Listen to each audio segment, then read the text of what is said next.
Uh, um, so hello everybody.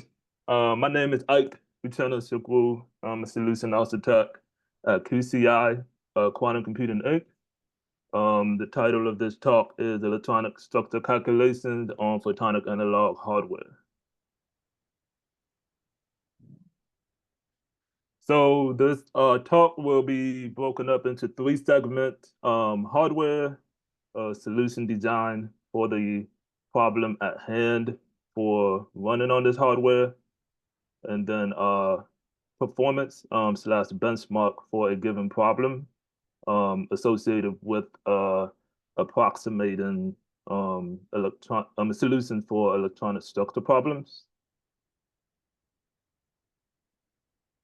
So in terms of focusing on the in-house hardware at PCI, the question at hand is can we use the unconventional optimization machine within QCI to approximate the solutions of electronic structure problems? And so the hardware design is formulated as a open quantum system, and it's coined entropy computing, and it's given with the acronym is EQC. So here we have a diagram of the hardware implementation. It's analogous to a coherent Eisen machine. Um, so the components here, we have an entropy bath for quantum fluctuations of the input photonic signals. We have the mixer encoder here for the Hamiltonian encoding. We have an amplifier here for amplification of the ground state within the photonic signals. Um, and then we have the loss medium here for suppressing out the unwanted state in the circulating photonic signals. To the right, we have the animation showing the dynamic. So this configuration gain is associated with the amplification, the amplifier in the system until convergence upon the ground state, which is shown on the bottom um, plot distribution here. Below, we have the reference to our paper, Entropy Computing, a paradigm for optimization in the open quantum system, up in archive.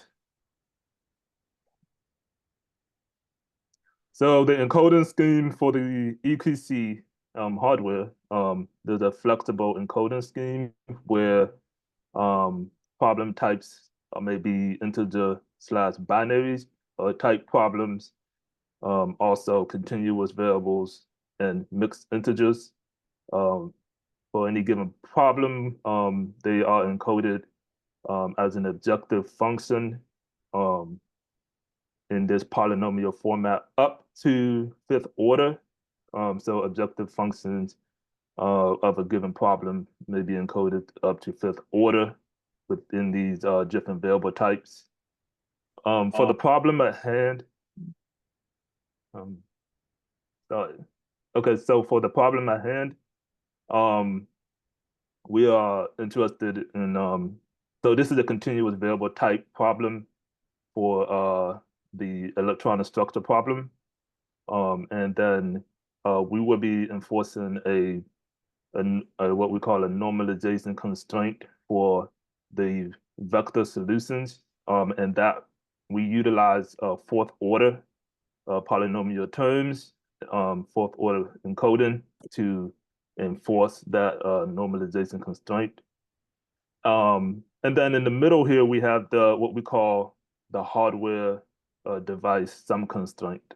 So whatever whatever vector solution that's being returned, the sum of its vector elements must be equal to the device sum constraint. And we show how we handle that in particular during the encoding of the problem.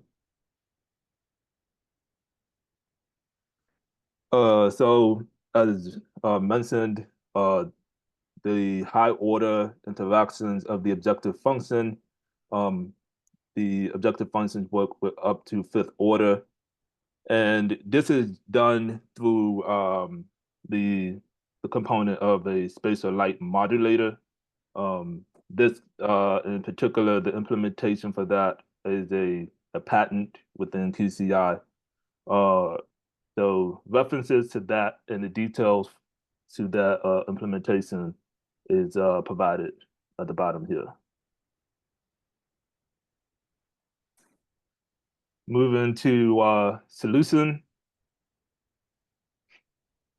So in terms of uh, analyzing the performance of the optimization machine to approximate solutions for electronic structure problems, we our approach has been inspired by this particular research group from this paper, Electronic Structure with Direct Diagonalization on a D-Wave Quantum Annealer.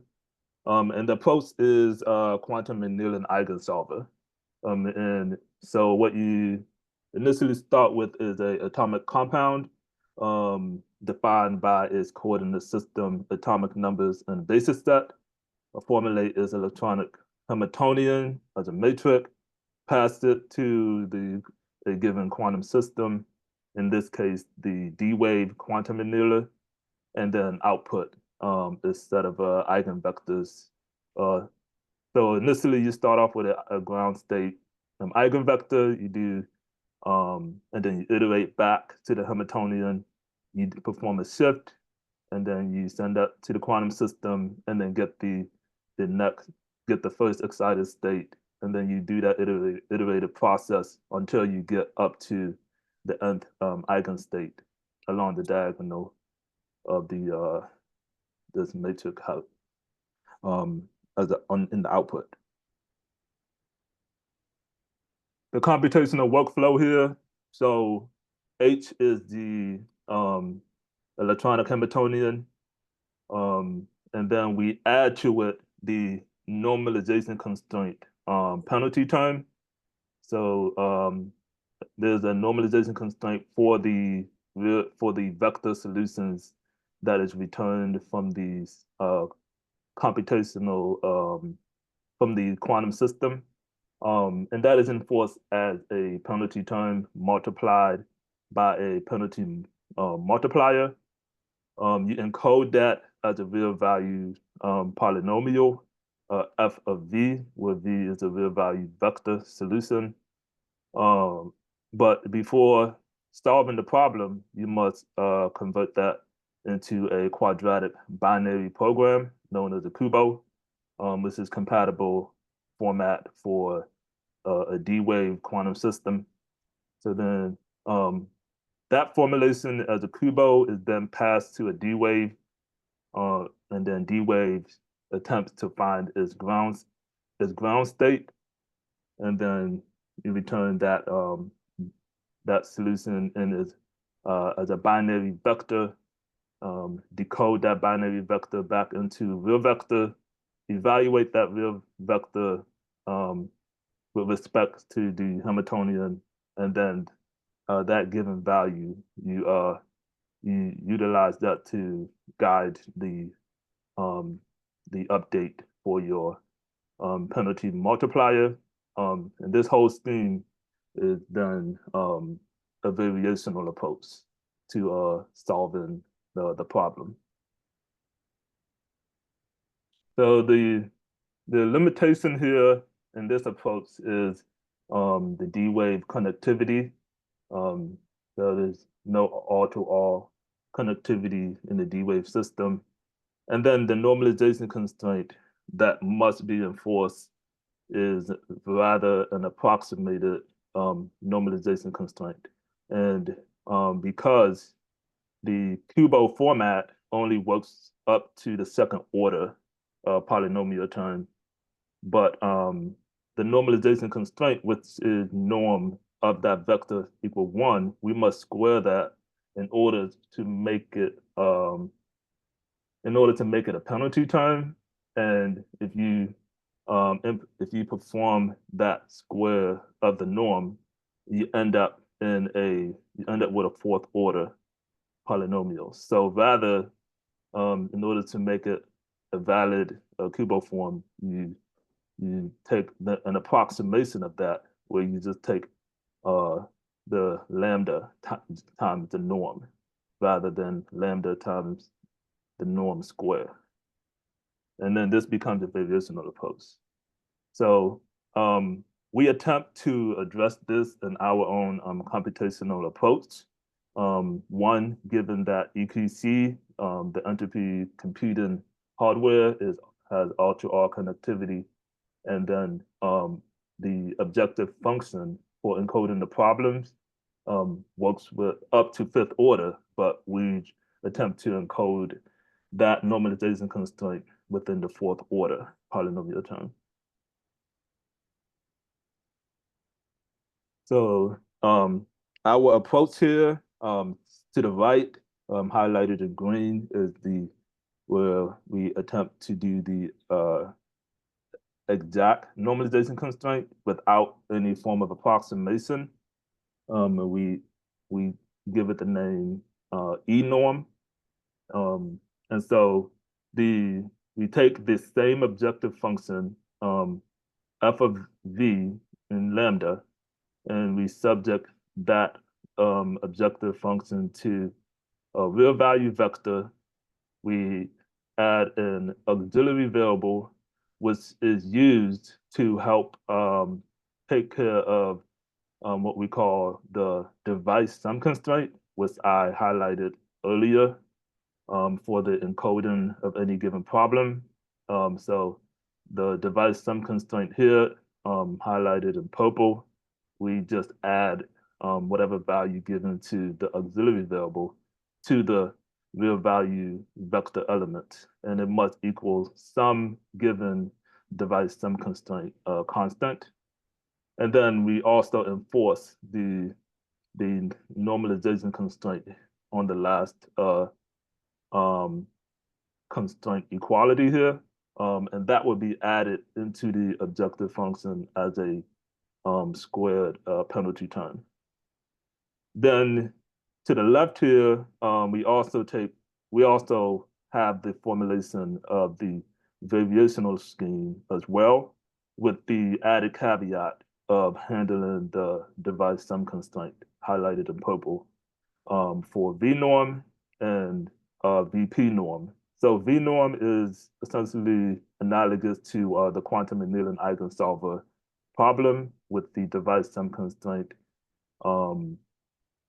being added to the objective function. And then the VP norm is another approach where we, another way to handle that device sum constraint is to take a copy of the initial objective function with a separate copy of the vector solution W, and then we require that the sum across the vector pairs must equal 0, and you end up with the total sum of those vector pairs must equal 0 for the device sum constraint. Moving on to performance for a simplified H2 model. So here we have the Hamiltonian for a 2-spin half electron model. This was referenced in this paper below, entanglement as measure of electron-electron correlation and quantum chemistry calculations. Here the Hamiltonian is within a external magnetic field, a small external magnetic field. And then we also have the exchange coupling constant with respect to separation distance between the electronic spins, defined here.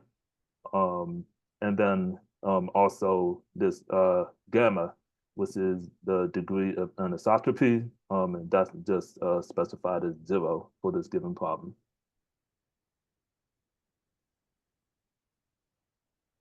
So to test the performance here, we looked at energy with respect to the penalty multiplier.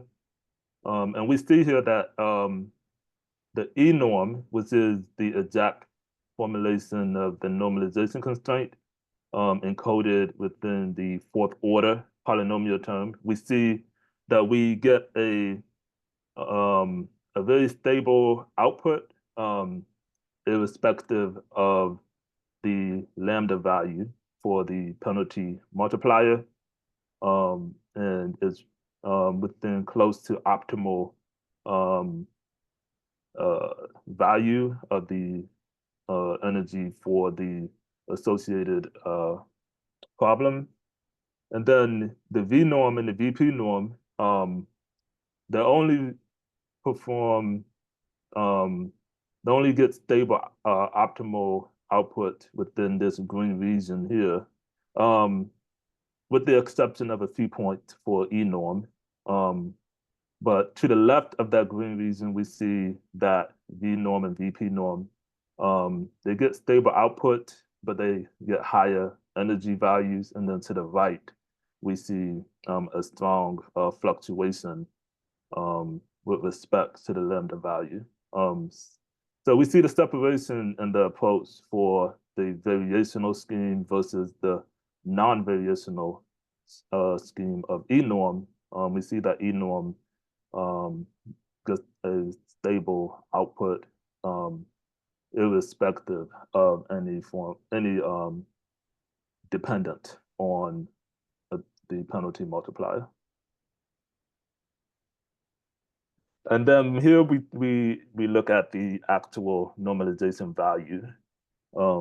So the E norm here, we see that there's a stable normalization across the lambda values encoded in the problem, as opposed to the V norm and VP norm. We see to the left of the green region, it gets values that are higher than the expected normalization value of 1. To the right, it fluctuates below 1. And then in that green region, it gets close to 1, but not exactly 1.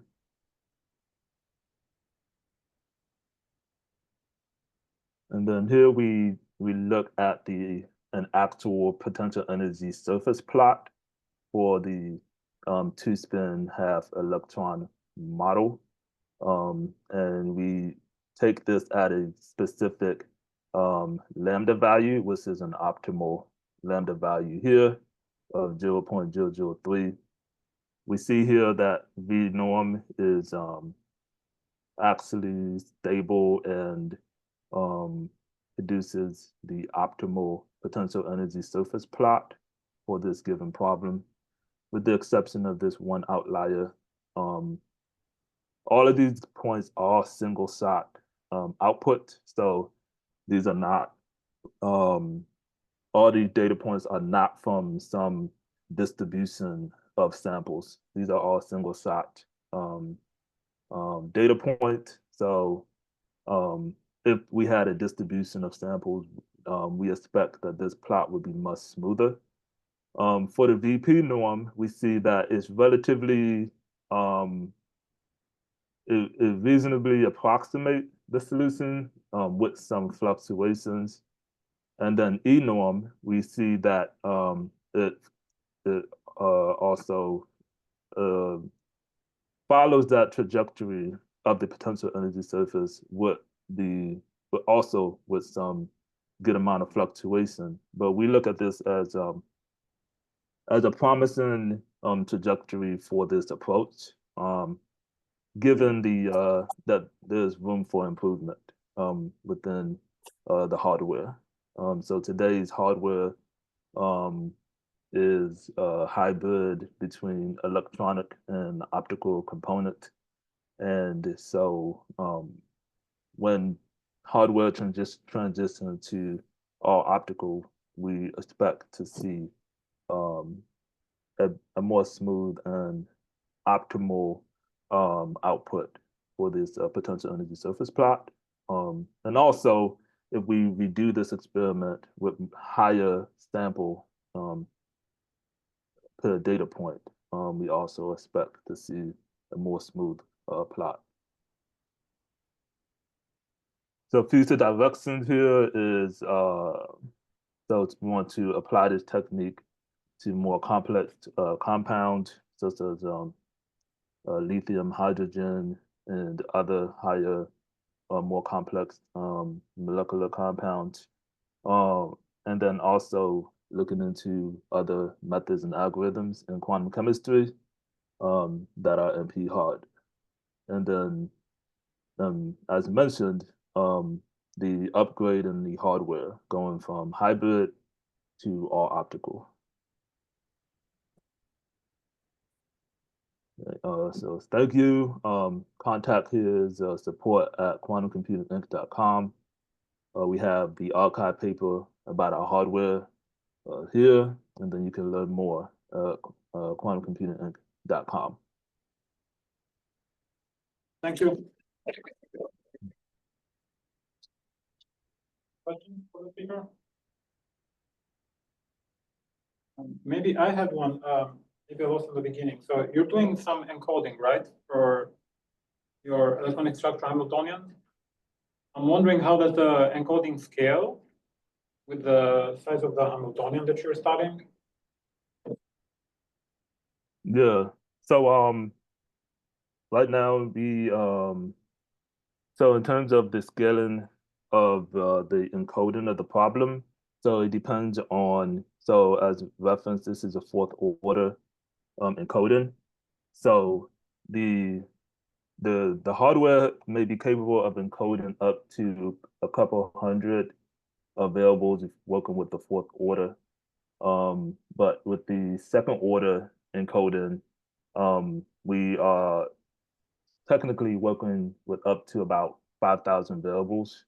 So, but in terms of like specific like molecular compounds, that's something that we're still working on, trying to see how it scales with like specific different kinds of compounds, molecular compounds. Gotcha. Any other questions? Thank the speaker. Thank you.